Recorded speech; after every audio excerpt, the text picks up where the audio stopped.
let me walk you through another strength and conditioning session. Now, today we're working on that 5 rep max deadlift. We're going to go in 7 weeks' time. So this is week 1. We tested last week, 230 kilos for 5 reps. The plan is if we can get up to around 245 or 240 would be lovely. So got in the gym, got warmed up, 50 single unders, 20 walking lunges, 20 cal row, hit 3 rounds of that straight through, and then went into 50 double unders, 10 balance lunges each side, and then 10 side plank reverse flies, which are a good exercise if you struggle with your shoulders. They're definitely a nice warm-up, these are. So got nice and warm, got the body temperature up, then got into some stretching. I did a count stretch, just 1 minute each side, open up the hip flexors.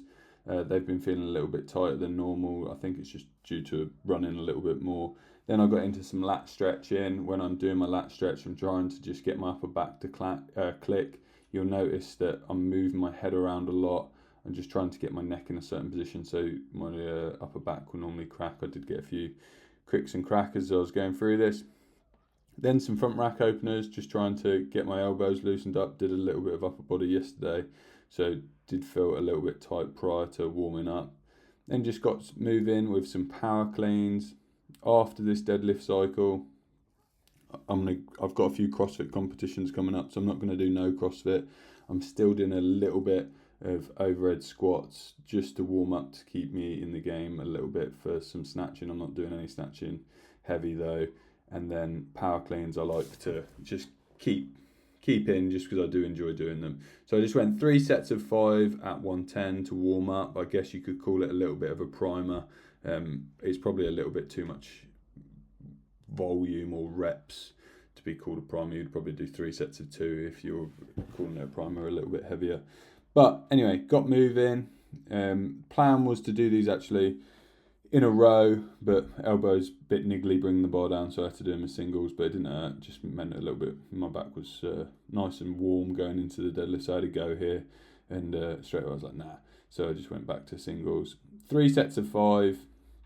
Again, hit 140 for 2 last week of this, so obviously the weight's nowhere near like a high percentage here. Just moving through, getting nice and sweaty, nice and warm before going to my deadlifts. Now the deadlifts, there was a specific purpose and a specific thing we're trying to get from these. Now, deficit, when I do deficit, I like deficit deadlifts. They're a great exercise. One of the things that I think a lot of people make a mistake on is when they're trying to get stronger, they only think about it from a physiological standpoint, as in I want to get stronger and that's my main goal. And they don't think about their positioning on their lifts. So back squat, deadlift, bench press, whatever your goal is, how can you improve your technique to get you stronger? And when I looked at my lifts last week, it was like my knees are shooting back a little bit too much. So what I'm going to do is, rather than go really heavy and just burn myself out each week, is I'm going to try and work on my positional strength. So I'm going to try and make sure I'm a little bit stronger just going past the knee so I don't pull myself out of position. So the way that I did this is I just went 3 sets of 3 at 180, obviously stood on a 20 kilo plate, and I'm just doing a 1 second pause just below my knee.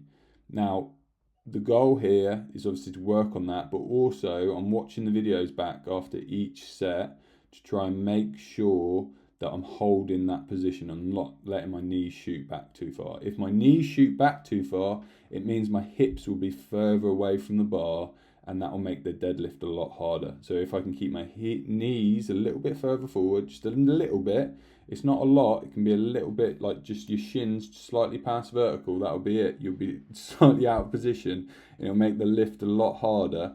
You can get your shins just slightly further forward, and as you finish that deadlift, you'll just notice a huge difference in position.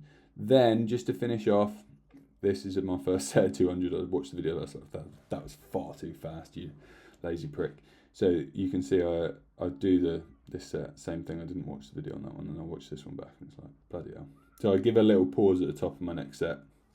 I did these with hook grip, so they were actually feeling like my thumb was going to fall off, but no, it's still good. So little pause at the top, 3 sets of 3. So I just went on RPE for these.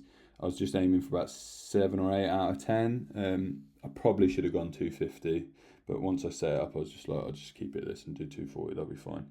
So the plan is next week to do the same thing, positional work, but I'm going to go a little bit heavier on the deadlifts and a little bit heavier on the rack pulls. I'll either go a little bit lower on the rack pulls or a little bit heavier, one or the two.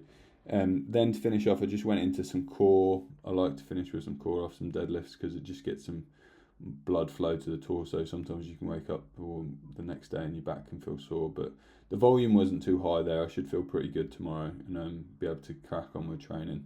The plan is keep recoverable volume moderate, so it's not too hard. So I went 3 rounds, 20 tucks on the rower, 12 side bends each side, and you can see I get a decent stretch on the side bends. And then 20 cable crunches. Again, just really focusing on my breath when I do them, so I try and make sure I breathe out as I crunch in, just to try and activate the transverse abdominis a little bit as well. And then 12 single leg hamstring curls each side.